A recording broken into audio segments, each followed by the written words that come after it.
Hello everyone and welcome back to my channel. My name is Alec Reed. This is my channel, Alec Reed, and today we are reading Marriage, a Heartstopper fanfiction, chapter 107.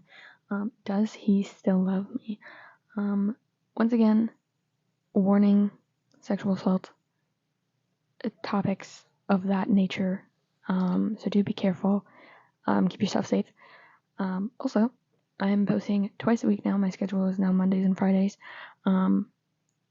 This will be posted Friday, if I am correct. But anyway, let's jump right into the video. I'm super excited, so let's jump right in. Chapter 1. Does he still love me? Charlie's perspective. Nick had finished his breakfast, and I was still working on mine. Lately, I've been trying really hard, and I'm improving with my eating. Well, that's what Nick says. I'm not so sure I believe him. I just feel like I take a step forward and 5 steps back. I can't eat at a normal pace, and I can't even eat most things because it's triggering to me. I just wish I could get better, but it feels so far out of reach that what's even the point? I was so caught up in my own thoughts that I didn't even notice Nick staring at me. You okay? He asked, and I just put the thoughts and worries away. I had bigger things to focus on today, like sorting out this Imogen situation. A bitch like her isn't going to stop my fiancé from following his dreams if I have anything to say with it. I kept thinking last night about what I thought yesterday and how I could do something to protect him, like he always did for me. I'm alright, just a little slow today, sorry, I said, meeting his stare. He tapped my nose with his index finger. No saying sorry, remember? It's not allowed in this household. I laughed as he said that in a posh accent. I didn't forget, but I did forget to tell you I promised Tara I would meet up with her today. He tilted his head to the side. Why? That's random. Nick questioned, which just made me more hesitant. I didn't respond right away. I needed to think of the perfect excuse. Eventually I came up with one. Tara and Darcy are having some problems, so she wanted someone to confide in, and she asked me, of course. I said yes. He smiled softly, responding to my lie. You're such a good friend, Char. He smiled softly. I hate lying to him. I feel so guilty seeing his sweet smirk and him complimenting me when I'm about to do this thing he specifically told me not to do. Fuck, was this really the right idea? Or was I making everything worse? When are you leaving? Nick said, with a confused look plastered all over his face. Right now, I blurted out. I needed to go now before I go back on my decision. Nick's perspective. Drive safe. I shut the door and slid down the wall, sitting on the floor with my knees to my chest. To be honest, I'm kind of bummed Charlie left. I really needed him right now. I didn't know how I feel, and I don't know what to do to make this feeling stop. And now he's gone. The only thing I'm sure of right now was him. Wanting to hold him in my arms, I just wanted him. I can't believe he left. I would never leave him, so why did he leave me?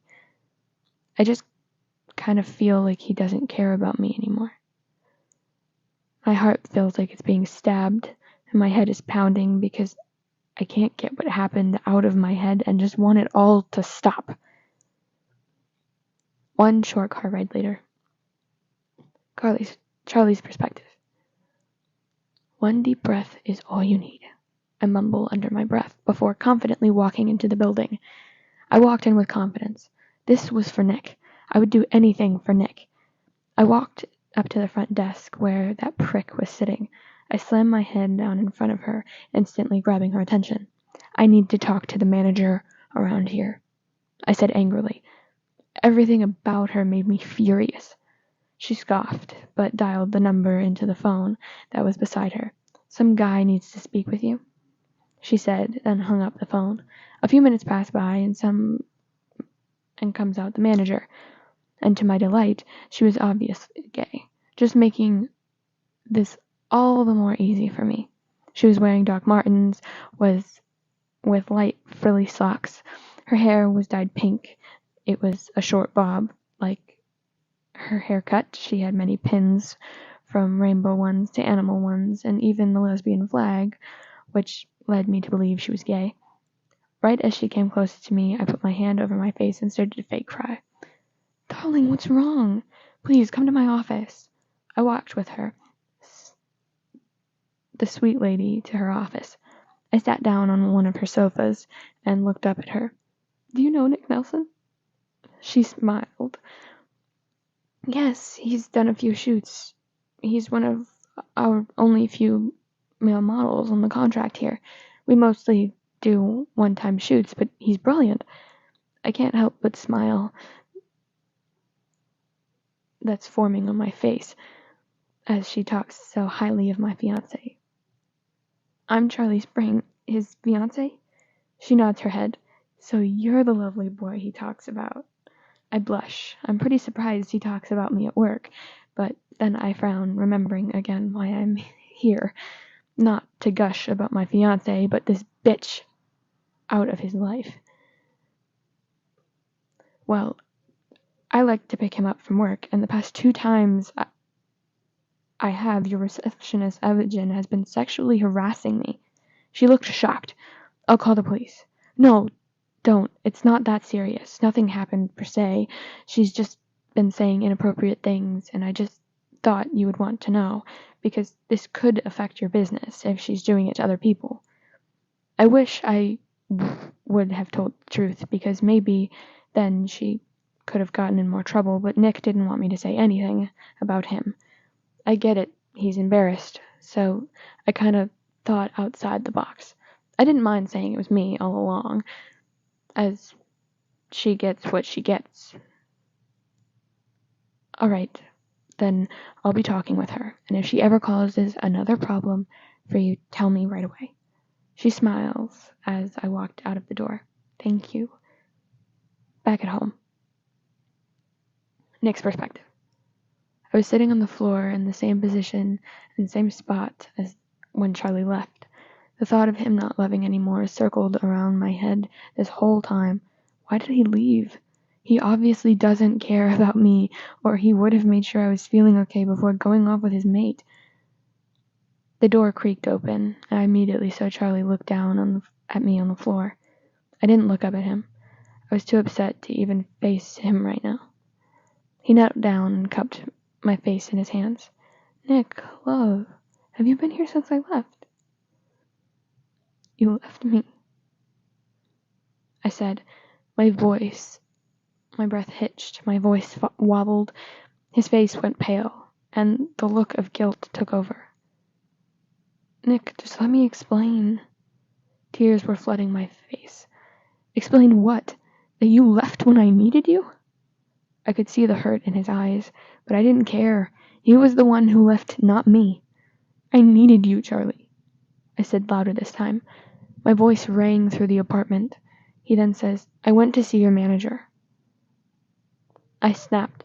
My sadness turned into instant anger. I bloody well asked him not to say anything about it. How could he? I asked you not to. I trusted you, I said, loud and in an angry tone. Nick, he said.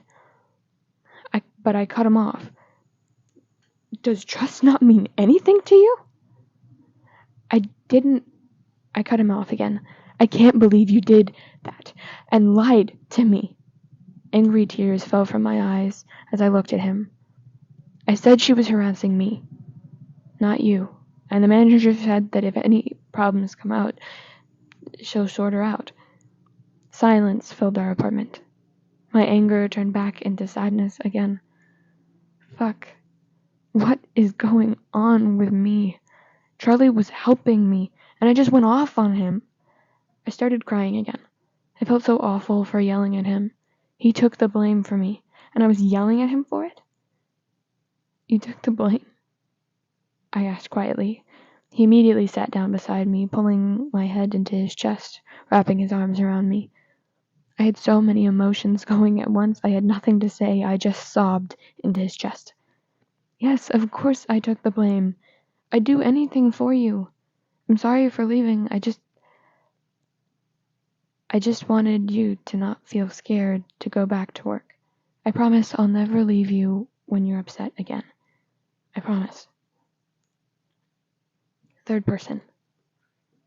The two sat on the floor of their hallway with Charlie holding Nick, while Nick sobbed. He was so mentally drained he couldn't fight his inner battles anymore. He was exhausted. Charlie hugged him as he sobbed, encouraging him and telling him how amazing he was and how many people loved him and cared for him. Charlie knew he couldn't make Nick stop crying, even though it broke his heart every second he heard Nick cry. Eventually, Charlie calmed down and he let Charlie take care of him. Charlie ran a bath for Nick with all of his favorite scents, pumpkin and autumn-themed variations. Nick loved autumn. It was his favorite season. He loved watching the kids go from house to house with excited faces. Nick missed a few Halloweens because his mom had to work late and his dad wasn't around to take him. That's why he became so obsessed with watching other kids go trick-or-treating. He also loved taking Oliver with Charlie when they were still living at home with their parents. Nick wanted every kid to enjoy Halloween and not miss out like he did. Charlie liked winter more. He loved the warm coziness of it all. It was all comforting. Plus, he loves wearing warm sweaters all season. Nick laid on Charlie's chest in the warm bath while Charlie praised him and told him over and over how much he loved him, like a broken record. Nick eventually calmed down even more, and they talked about what Nick wanted to do and what he was comfortable with. Nick agreed to go back to work for a while and see if things would get better. Charlie finally convinced him to give it another go. He wasn't quite sure Imogen wouldn't be a problem, but he had hope that she wouldn't be a problem anymore. Chapter 108. They're too cute. A week later. Nick's perspective. I feel so much better now that I'm at work, and Imogen hasn't said a single word to me, and actually, to my delight, she avoids me at all cost. I can't thank Charlie enough for doing that for me. I still feel awful for yelling at him. I never yell at him. I actually avoid yelling altogether. It just makes me on edge. I can't help but remember my mom and dad's fights whenever I hear yelling. It used to bother me a lot when I was younger, and my parents were newly divorced. I often cried at school when other kids would raise their voices. I didn't have the most friends growing up. Well, not until I started playing rugby. Then I met a lot of people, and they liked me because I was rather good and scored a lot. But they were never my real friends. I made a few of them apologize for being mean to Charlie, but I never fully forgave them. Harry was never really my friend. He was just a jerk. Actually, thinking of him, he wanted to meet up and talk about something. He seemed quite serious about it. He was really kind and helpful when Charlie fainted. I guess I kind of owe him. I didn't have work today, so I could meet up with him as long as Charlie is okay with that. He was awful to Charlie, and that will never be forgiven. Char. I called to see where he was. Yeah? He called from the bathroom. I followed the sound of his voice to see him brushing his teeth. He was wearing a striped shirt, and I can't help but remember the first time I kissed him up in his bathroom. It wasn't our first kiss, but it was the first time he kissed me.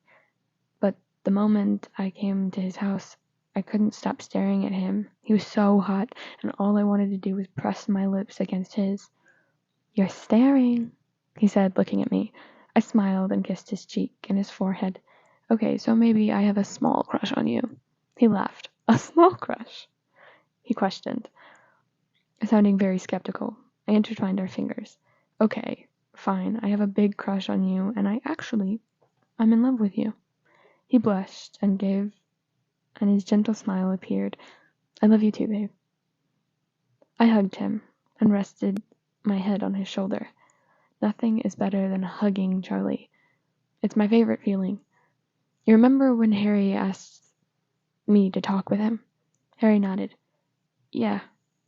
I was kind of nervous to ask if he wouldn't mind if I went to talk to him. I hesitated to ask. Do you mind if I go meet up with him? Say the word and I won't go. Charlie laughed and creased his thumb across my cheek. I don't mind at all. Don't worry, I'm over all that shit that happened in high school. I'm not sure if I believed him. I know he still gets nightmares about Ben. I looked at Charlie. His face suddenly changed, like he remembered something. He took both my hands in his and faced me. Nick, I'm not saying I don't trust you, but... He paused. Last time you went out with Harry, you started sneaking around and vaping. I just don't want you to do that. It's really bad for you, and you really scared me. I placed my hand on the side of his cheek and pressed a kiss to his nose. Come here, I said while opening my arms for him. I promise I'll never do that again, I said into his shoulder. He broke away from the hug and looked at me. You better promise, because if you do that again, I'll have no choice but to tell Tori, and you know how she feels about people who vape or smoke. I would never be able to show my face again if he told her. She has a strong passion for hating anyone and everyone who vapes and smokes.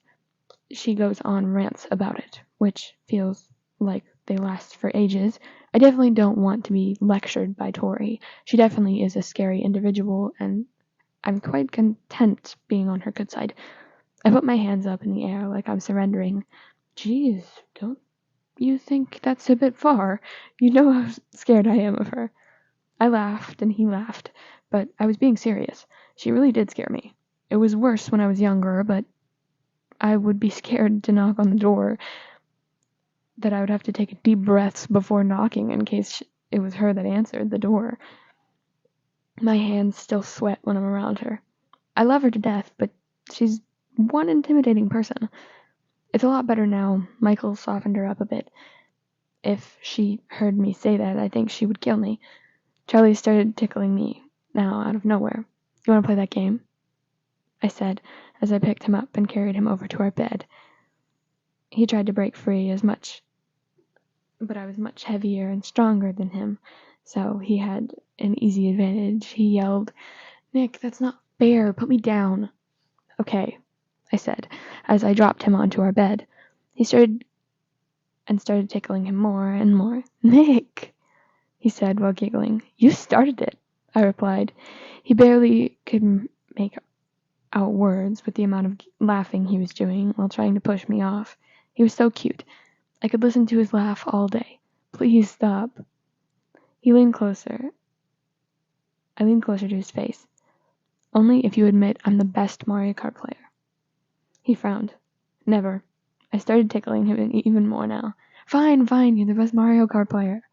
I stopped tickling him, and he was out of breath, which made me feel like I went a little too hard on him. I mean, he asked for it. This happened every time he starts a tickle fight. He started gasping for air. I instantly sat him on my lap. It's like he was choking. Oh my god, did I hurt Charlie? I felt sick to my stomach. What happened? How did this happen? Charlie, are you okay? I asked repeatedly. I started to freak out. I didn't know what to do. A tear rolled down my face, and he just looked at me and started laughing while using his shirt to wipe the tears off my face. Got you, he said while laughing more now.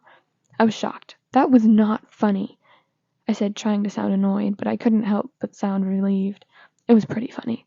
I shook my head and pushed him off me. He flopped onto his back on the bed. I hate you. You know that? I said in a joking way. He scoffed. You love me. I couldn't deny that. Fine, I do love you, but Harry texted earlier, and he just texted me back. I need to go. Okay. Drive safe, crybaby, Charlie taunted. I went beet red. Shut up. I left the house, smiling. I love Charlie Spring.